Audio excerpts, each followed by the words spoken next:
this installment, we're building off the prior effort exposing Back to the Future's esoteric illustrations of the ideology of Nazi science. We also exposed the characterization of Doc Brown as the infamous Nazi officer, Dr. Mengele, alias Dr. Green, Master Illuminati Programmer. And in this installment, we're going to present another Nazi characterization. We're going to bring the evidence of a neo-Nazi undercurrent to light, offering several examples of how white supremacist sentiments are conveyed. Let's begin with the Nazi characterization.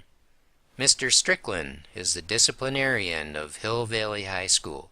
He's an intense man who gets in the faces of the McFly family members and calls them slackers. Now let me give you Nichols' word of free advice, young man.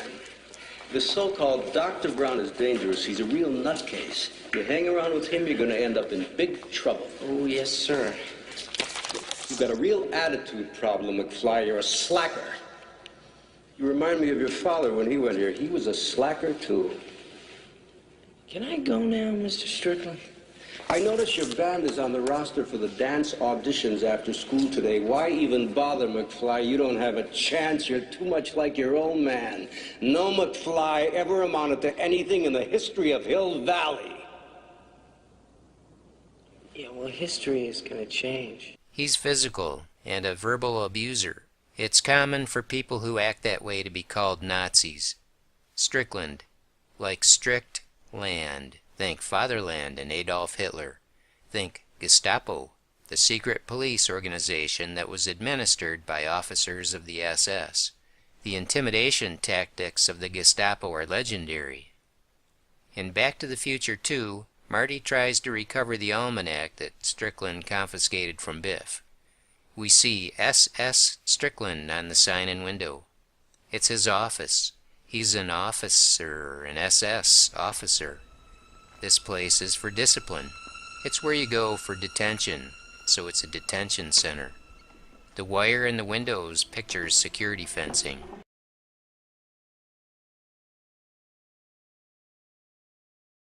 While trapped inside Strickland's office under the desk, like a captive in a small box, Marty's hand gets painfully crushed, which is a tip-off that this is a place of confinement and physical abuse. Strickland's office represents a concentration camp, which finds more support in an upcoming scene. The power of the Gestapo that was most open to abuse was called Shushaft, protective custody. This was the Gestapo's authorization to imprison people without judicial proceedings. Many of those who were rounded up by the Gestapo simply vanished without a trace. The Nazis would say they were transformed into mist. Many thousands were sent directly to concentration camps in Germany. We're going to see a famous directive called Night and Fog dramatized at Lion Estates in 1955. Night and Fog was a directive that came from Adolf Hitler in 1941. It was carried out by the Gestapo. Targeting political activists and dissenters, it was the authorized means of rooting out the resistance, removing anyone who was seen as subversive. Marty and Doc Brown are going to be seen engaging in what may be considered as covert ops. Marty had hidden the DeLorean behind the billboard, and now they were on a mission to sneak it over to Doc Brown's lab.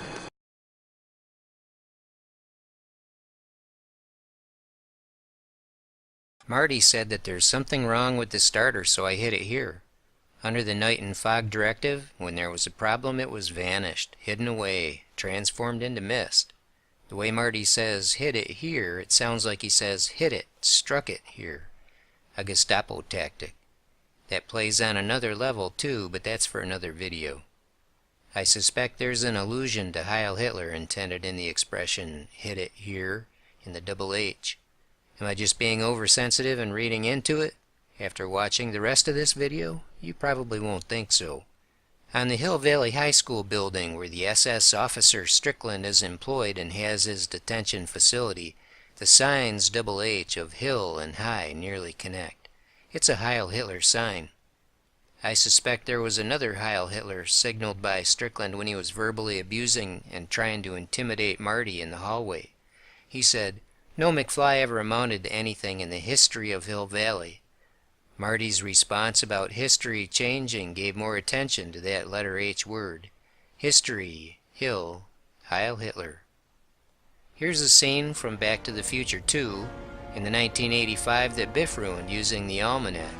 Mr. Strickland intimidates Marty with a Gestapo tactic.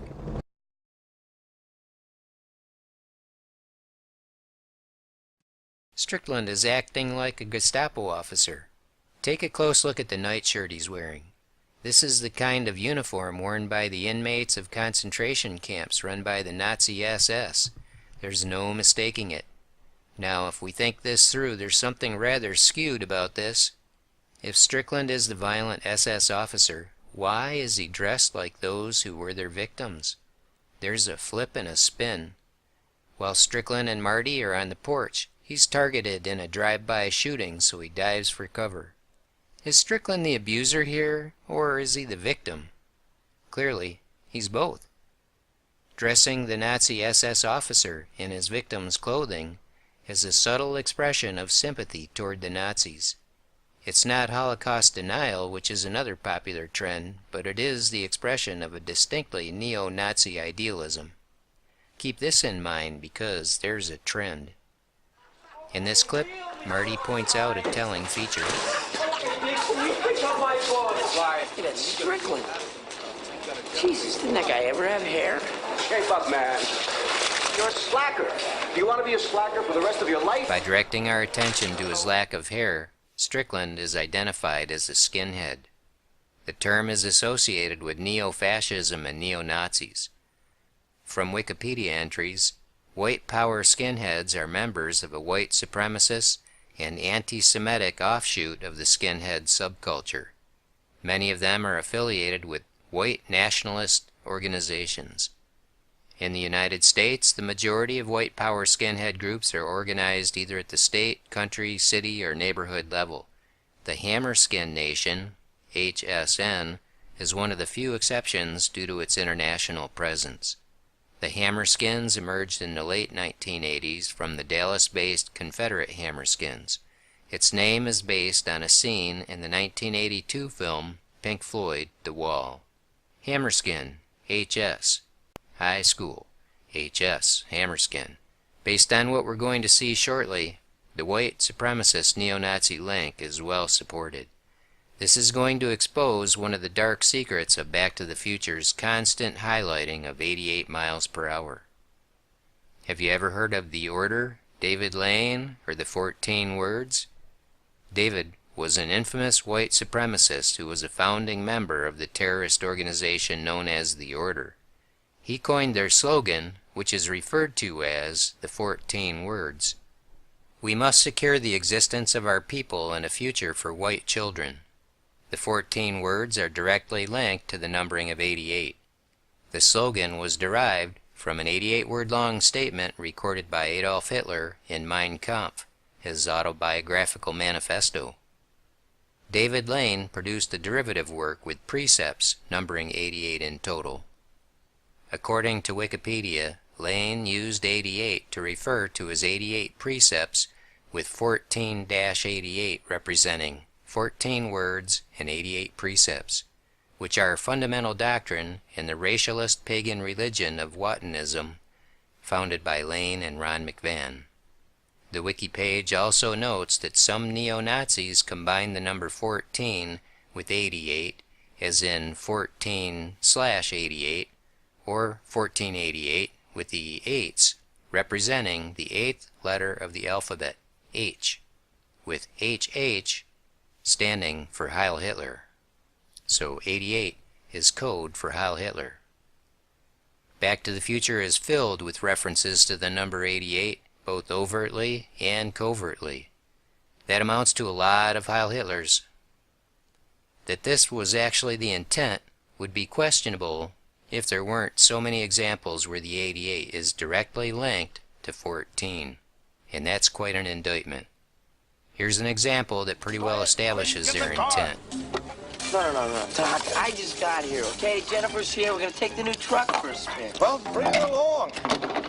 This concerns her, too. Wait a minute, Doc. Well, what are you talking about? What happens to us in the future? What do we become? Or something? No, Marty. Both you and Jennifer turn out fine. It's your kids, Marty. Something has got to be done about your kids.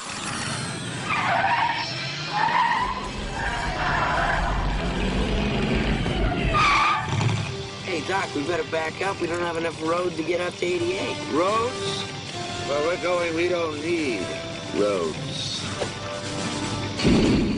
Doc says 14 words and Marty brings up the 88 in another 14-word expression. The conversation includes the subject of the road and the need for roads. Roads are all about traffic lanes. Think David Lane and the 14 words and the connected 88. Doc says, "It's your kids, Marty. Something has got to be done about your kids." Compare that to the 14-word slogan of David Lane. We must secure the existence of our people and a future for white children. Recall the meaning of Marty's girlfriend's name, Jennifer. It means White Enchantress, the fair one, or the white one. Yeah, Doc is taking Marty and Jennifer, the white one, into the future because something has to be done about their kids to secure the existence of their people and a future for white children. David Lane coined another 14-word slogan that compares very closely to the other. Because the beauty of the white Aryan woman must not perish from the earth. Beautiful Jennifer Parker, White Enchantress, the fair one, the white one. It's not hard to see what's going on here. Further support is lent to the context by the presence of German cars in the scene, a BMW in Marty's driveway, and a VW on the street. For some time I'd puzzled over what was meant by the time when lightning struck the clock tower and stopped the clock. Now I get it. The reason for the time of 10:04 is to provide an obfuscated 14. Ignore the zeros in 10:04 as digits that have no value and you're left with 1 and 4, 14. This insight leads to the exposure of several instances where the 14 signaling clock is found in direct connection with a signaling of 88. Which appears in a variety of ways. I've identified at least 8 distinct examples where 14 and 88 are encoded into Back to the Future, 5 of which involve the time when lightning stopped the clock. One link between the 14 signaling clock and the 88 is pretty obvious because the DeLorean had to be going at that speed when the electrical connection was made between them. The connection could hardly be more direct than an electric cable between them that transfers power from one to the other. In addition to referencing David Lane's slogan and precepts with the number code, a suitable reference to David's last name is made by the road as a traffic lane. The clock tower is the Department of Social Services, SS, a Nazi SS facility which suggests the element of support for the Aryan people and heritage. There's another example of the number code signaled at this location, being the setting where Marty passionately romances Jennifer in 1985. He engages in a public exhibit of reproductive foreplay with the White Enchantress. The fruit of their union would, of course, secure the existence of their people and a future for white children, and assure that the beauty of the white Aryan woman would not perish from the earth. Marty and Jennifer's romantic interlude was so rudely interrupted by the representative of the Preservation Society. Terrible. Save the clock tower! Save the clock tower! Mayor Wilson is sponsoring an initiative to replace that clock. 30 years ago, lightning struck that clock tower and the clock hasn't run since. We at the Hill Valley Preservation Society think it should be preserved exactly the way it is, as part of our history and heritage. Here you go, lady. There's a quarter. Thank you. Don't forget to take a flyer. Right. Save the clock tower! Where were we? Right about here. Isn't that ironic that she interrupted their romantic engagement, since they were already moving toward that end of preserving the white race? Behind this representative of the Preservation Society we read, the third, followed by an I. Think, the Third Reich. When she emphasizes the alliteration of history and heritage, she's revealing that it's her Aryan history and heritage that she's concerned about preserving. We at the Hill Valley Preservation Society think it should be preserved exactly the way it is, as part of our history and heritage. Here you go, lady. There's a quarter. Thank you. Don't forget to take a flyer. History and Heritage, double H, Heil Hitler. With the letter H being the 8th, she's signaling 88 and referencing the 88 words of Mein Kampf and the 88 precepts of David Lane. The companion code number 14 is encoded into the button she wears, in the picture of the 10:04 frozen on the face of the clock. We see the actual clock tower behind Marty and Jennifer, signaling 14 in the time and 88 in the 8-pane pairs of windows. Save the clock tower. What the Preservation Society rep is so passionately trying to save is the time showing on the clock tower, 10:04, the reference to the 14-word slogans. We must secure the existence of our people and a future for white children, because the beauty of the white Aryan woman must not perish from the earth. Note who it was that the woman was upset about. Save the clock tower! Save the clock tower! Mayor Wilson is sponsoring an initiative to replace that clock. 30 years ago, lightning struck that clock tower, and the clock hasn't run since.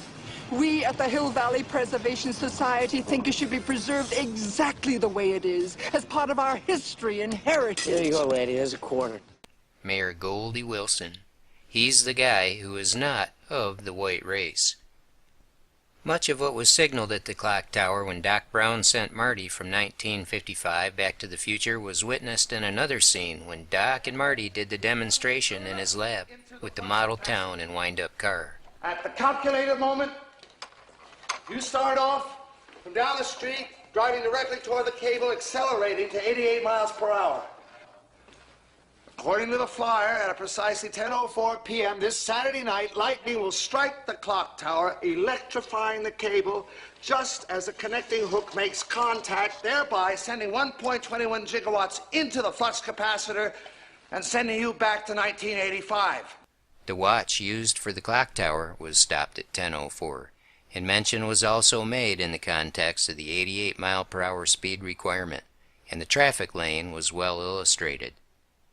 That it has to do with reproduction was already noted when I identified the lamp post as a phallus.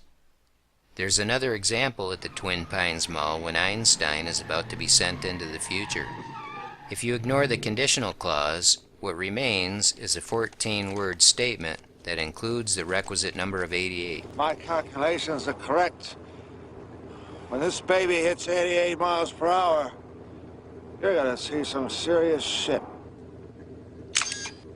For a reference to Offspring, he refers to the stainless steel SS DeLorean as this baby.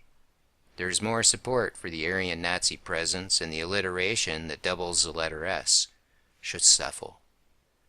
When I addressed that scenario in the previous installment, I said that making Einstein a dog and also making him the subject of Dr. Brown Mengele's experimentation looked to me like a symbolic act of retribution for Albert Einstein's having moved to America to escape their clutches. That observation should be making more sense.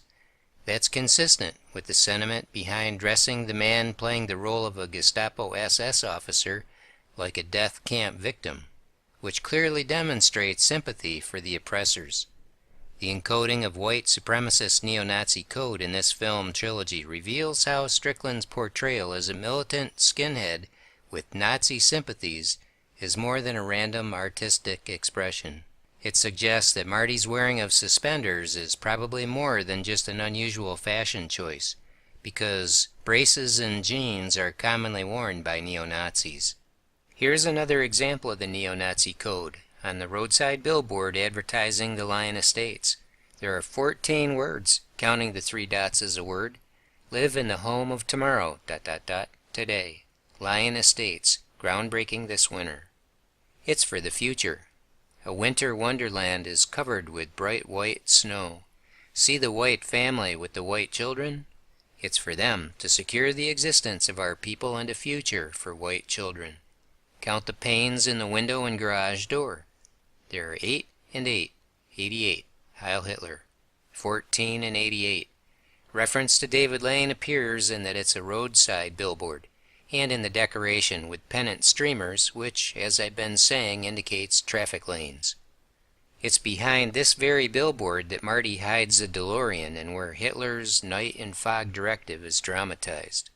Because of the 88 words of Hitler's Mein Kampf, We know that the night and fog directive ultimately served the goals expressed on the billboard.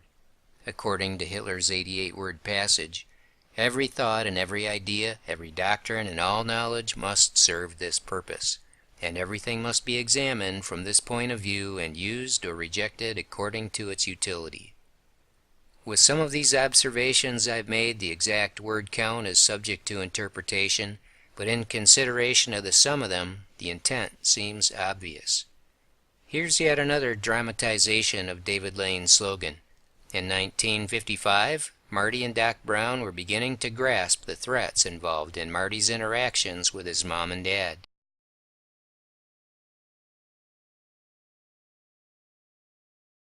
They were disappearing, erased from existence. You see where this is going, right?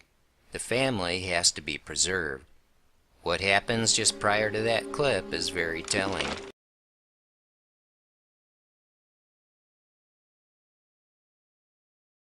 Why does Doc stammer on the word harnessing? Because he's doing some harnessing for us, making a vital connection. He's harnessing the double H, which is an 88, to the time he just said, 10:04. The 88 is harnessed to the 14 as the presentation of a solution toward the goal of keeping Marty and his white siblings from being erased out of existence. The stammered H is a signaling of Heil Hitler, and once more the code is presented that references David Lane's slogan of 14 words based on the 88 of Hitler's Mein Kampf. We must secure the existence of our people and a future for white children. If that's not enough of an indictment, there's more evidence in the sequence.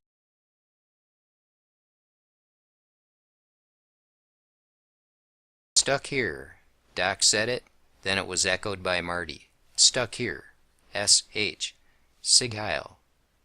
Marty said, I can't be stuck here. I have a life in 1985. That's the future, of course.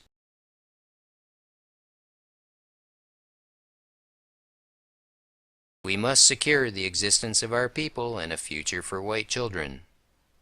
They're talking about Jennifer, of course. I got a girl. Is she pretty? Oh, she's beautiful. White Enchantress, the fair one, the white one.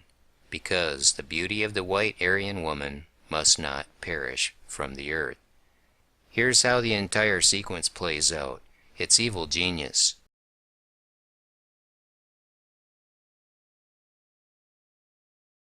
The way the idealism of white supremacy is layered into that complex and emotional scene is so subtle, so discreet, but yet if you break it down and identify the elements being signaled, it's hardly deniable. The NeoNazi Code of 14 and 88 is embedded at the core of Back to the Future, in the oft-repeated combination of the time and speed numbers that are the key to Marty's dramatic trip back to the future. The embeddings of 88 are often right out in the open, but many appear covertly in the potent way of the occult, hidden in symbol. We find this numbering in the count of objects like window panes, door panels, and vent sections, and in simple letter codes that are both heard and seen, in the instances of double H, double S, and combinations of the H and S or S and H. The companion numbering of 14 is more covert, so that it's not so easily seen in connection with the 88. But when you look for it, with an understanding of what it means, it's not really that hard to find. We find it in the time on the clock that so much of the plot revolves around. We find it in sets of 14 words that are heard and seen, where hints of David Lane's 14-word slogans are evident, and which are often associated with traffic lanes or a road as a lane. If you reconsider the scene where Strickland was intimidating Marty when he was late for school, you may just perceive what role is played by the scene where Marty and his band audition for the school dance. It provides support for the embedding of NeoNazi Code. Strickland brings up the matter of dance auditions to Marty. Dance auditions, D and A, and code, that's 4 and 1, which is the mirror and equivalent of 14. When Marty begins to walk away from Strickland, his family history is brought up, his heritage, and his response evokes the future. Yes, his future heritage. Now let me give you nickels worth of free advice, young man. The so-called Dr. Brown is dangerous. He's a real nutcase. You hang around with him, you're going to end up in big trouble. Oh, yes, sir. You've got a real attitude problem, McFly. You're a slacker. You remind me of your father when he went here. He was a slacker, too. Can I go now, Mr. Strickland? I notice your band is on the roster for the dance auditions after school today. Why even bother, McFly? You don't have a chance. You're too much like your own man. No McFly ever amounted to anything in the history of Hill Valley. Yeah, well, history is going to change. We heard him say amounted to, and taking this as a suggestion from the school disciplinarian, let's do the math. Dance auditions, 4 and 1 are 14. History of Hill Valley, double H, 88. The subject of the lesson here is one of family heritage and the future. This is all in view while we see Marty embracing Jennifer, his beloved white fair one. Is it a stretch to see this as another example in a highlighted series of similar examples? No, the subtle ways of embedding are said to be the more potent. In these instances, all add toward the sum of the influential spells cast by the magic of the movie, and I mean magic in every sense of the word. Do these things actually register in our minds and have some kind of influence even though we have no clue of what's going on? Yes. Have you looked around lately? How do you think the world comes to this? While there's more than just film media behind the behaviors and attitudes of our collapsing society, the media of film is most definitely responsible in part. If you don't understand about theurgy, I invite you to do some research on it. If you don't understand about the vast workings of the pharmakia of Mystery Babylon, which deceives the nations, read about it on the open scroll. The Greek word for nations in Revelation 18:23 is ethne, which means race, which establishes a racial context and divide. In this series, several layers of dark and disturbing esoteric symbolism have been brought to light. When it comes to racism, if you've been paying any attention to the news of the hour, or giving consideration to Matthew 24's mention of ethnos versus ethnos, you have to see this as a big deal. How do we respond to this, having insight into the sinister nature of Back to the Future, this layer of racist social programming? Some would want to investigate those involved to see who's responsible and take them to task for it, but let me suggest a better way to respond. The Lord, my Lord Yeshua, has not and will not overlook such things. He is just, and all judgment is in His capable hands. Pray for mercy to be found for those who incite hatred, as for yourself. Pray also for those who ply racism to promote Antichrist agendas of false peace. Their judge and ours loves mercy.